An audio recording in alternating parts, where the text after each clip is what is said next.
Hello, my name is Ryan Bars. I work for AECom. We are an engineering firm that is working with the Department of Transportation on the design of this Highway 29 project in Pierce County. Thank you for joining us for this virtual public involvement meeting. We would like to do this in person, but under the circumstances, this is the best we can do. So I am working with Mohammed Hayek with the Department of Transportation on this project. He is the project manager, and I am the lead for AECom. The purpose of this meeting is to discuss the identified needs of the project, to obtain input on proposed improvements and fill you guys in on what the department is planning on doing with the project, to gather information to help minimize traffic impacts during construction, and then inform you about the proposed real estate impacts of the project, as there will be some easements that will be required to complete the construction, and also talk about the project schedule. We will provide an opportunity for questions and comments. Usually we'd be able to do that in person. In this case, you will be able to email comments or fill out the comment form that's attached to the handout and mail that in as well. The project location that we're talking about is on Highway 29 in the city of River Falls. Highway 29 comes up from the south and up to the intersection of South Main Street and Cemetery Road. This project starts at those signals, so at the intersection of Cemetery Road and South Main Street, and then it proceeds to the east until the Highway 65 roundabout. So the project goes between South Main Street and just to the west of the 65 roundabout. The need for the project. The pavement is deteriorated, has certain levels of failure that we're trying to address. There's a guardrail out there that is deficient, and there's curb ramps for the multi-use path and sidewalk that do not meet current standards. There's two intersections, Emory Circle, there's access issues related to that intersection, and South Wasson Lane roundabout. That roundabout does not accommodate trucks the way that the department and city would like to, so we're proposing a modification there to better accommodate trucks. So with that, the purpose of the project is to extend the service life of the existing pavement to make that pavement last longer, and with that improve the driving surface, and then address the guardrail deficiency and the curb ramps, and then improve the two intersections at Emory Circle and South Wasson Lane.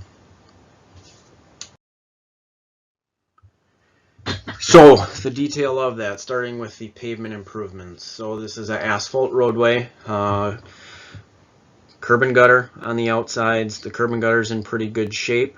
For the most part, the curb and gutter is going to stay as it is, and we're going to be improving the asphalt in between those curb lines.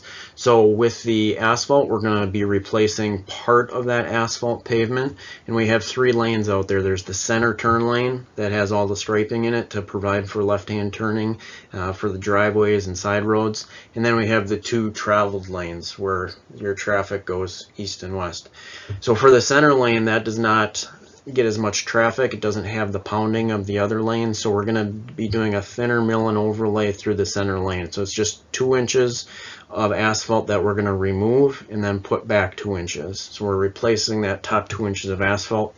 Within the traveled lanes, we're going to be going down 4 inches. So we're going to mill out 4 inches of existing asphalt and then put back 4 inches of new asphalt. So we're going to be doing a deeper replacement there because there's more deficiencies, more symptoms of failure within that pavement.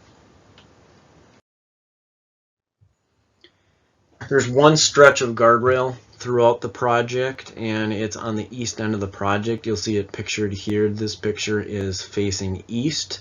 As you see, that guardrail has been hit a couple times. It is in pretty rough shape. It also does not meet standards. It does not have the end terminals that are required. We evaluated this guardrail and determined that it was going to be safer to remove the guardrail as opposed to replacing it and putting it back. There's not much of a safety hazard here that we're trying to protect with this guardrail, so this guardrail will be removed with the project. So the two intersection modifications that we're looking at with this plan are at Emory Circle and South Wasson Lane. Starting with the Emory Circle intersection, a snapshot of the plan view is at the top right picture on your screen. You'll see that Emory Circle is a north-south roadway that intersects Cemetery Road, but it's only a couple hundred feet to the east of South Main Street. So that South Main Street intersection is signalized, and you'll see the white pavement markings that are right in here. That is set up for the left turn lane. So vehicles that are coming from the east toward South Main Street and want to turn left to go south on 29, those vehicles will stack up in this area that I've circled. That left turn lane will stack up beyond the Emory Circle intersection, causing a conflict with traffic. So if there's cars stacked up there and then there's vehicles either trying to leave Emory Circle or they're on Cemetery Road and trying to turn onto Emory Circle, there's a conflict with traffic. So the goal is to allow those vehicles to stack in that turn lane and not conflict with other traffic trying to come into or out of Emory Circle. So what's proposed for this project is to maintain some access with Emory Circle, but try to limit it. So you'll see the purple lines there are the proposed curb and gutter. So the only movement involved at that intersection would be if you're leaving Emory Circle, you're heading south toward Cemetery Road, you would be able to make a right-hand turn to go toward the South Main Street intersection. But if you're on Emory Circle, you would not be able to make a left-hand turn to turn east onto Cemetery Road. And if you're on Cemetery Road, you will not be able to turn onto Emory Circle at this intersection. To be able to get back into this residential area, you'd be able to take the next road to the east to get into that residential area. So that is the access modification that's proposed with this project. The department was hoping to do that to improve the operations of the signalized intersection at South Main Street and avoid the traffic conflicts to help with safety there. And that has been discussed with the city, and the city has agreed to that proposal. The other proposed improvement is at the roundabout at South Wasson Lane. That roundabout was constructed before Highway 29 was along Cemetery Road. So it doesn't quite accommodate semi-truck traffic the best.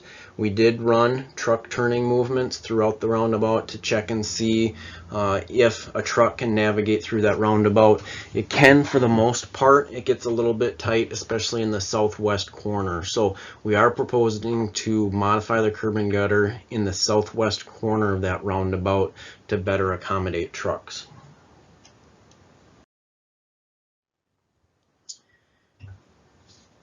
There is multi-use path and sidewalk along this project, along Cemetery Road and other adjacent side roads.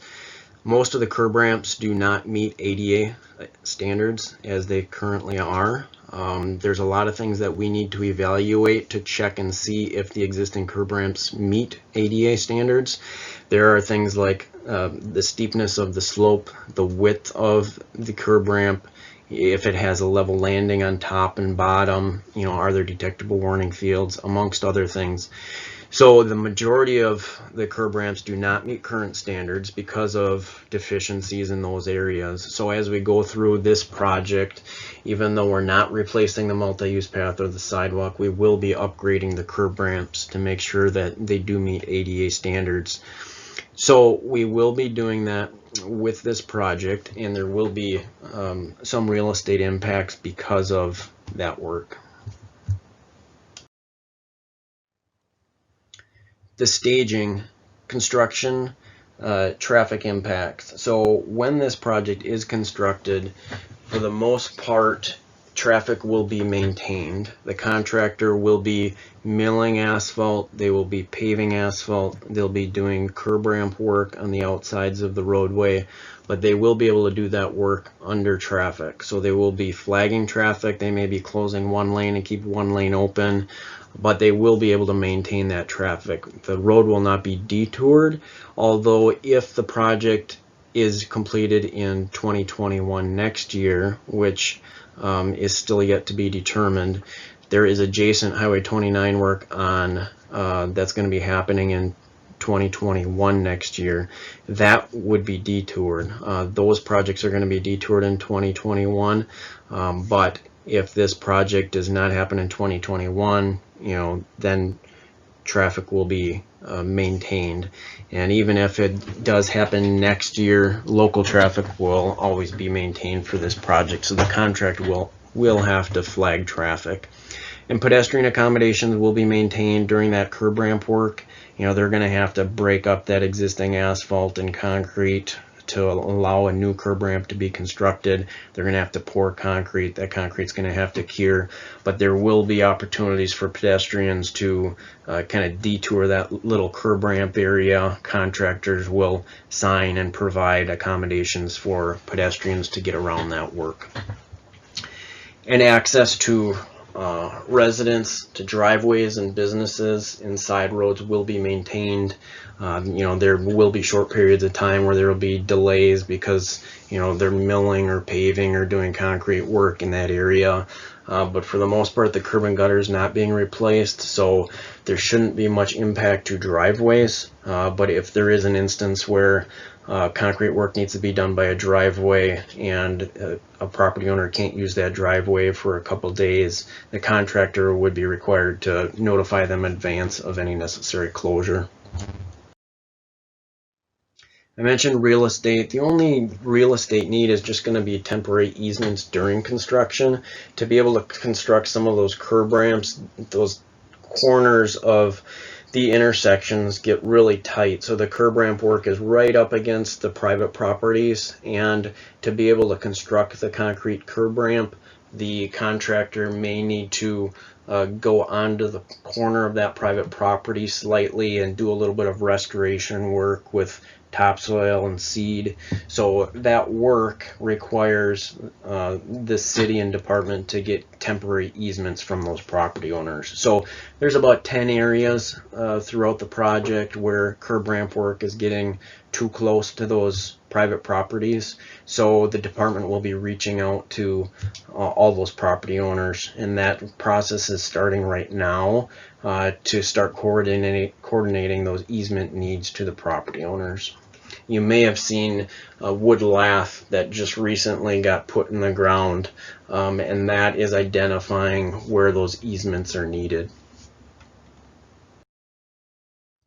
The construction cost for this project is anticipated between $1 million and $1.25 million, and the funding for the project does not have any local cost share. It's 80% federal and 20% state. The next steps for the project, as I mentioned, the real estate acquisition is really just starting right now. Design will be complete as we get to November of this year. We're closing in on that. And construction is currently scheduled for 2023, but it could be done as soon as 2021, depending on the DOT programming and where the projects get slotted. Like I said, it's currently at 2023, but there is other adjacent Highway 29 work in 2021, so it would be desirable to have this project in 2021 if possible. So we are open for questions and comments. Throughout the life cycle of the project, we're always open for questions and comments, but especially after these presentations. We do have comment forms in the handouts, so you can by all means print out those comment forms and mail those in. You can email on the comment form, or just any generic email. You can email comments to Muhammad or myself. Our email addresses are there, but you can mail comments, email comments, either way, whatever works for you would be appropriate. I want to thank you for attending today's virtual meeting. I know that I'd prefer to be in person and be able to discuss these proposed improvements and the impacts in person, but by all means, if you do have any questions or comments, please reach out. Thank you.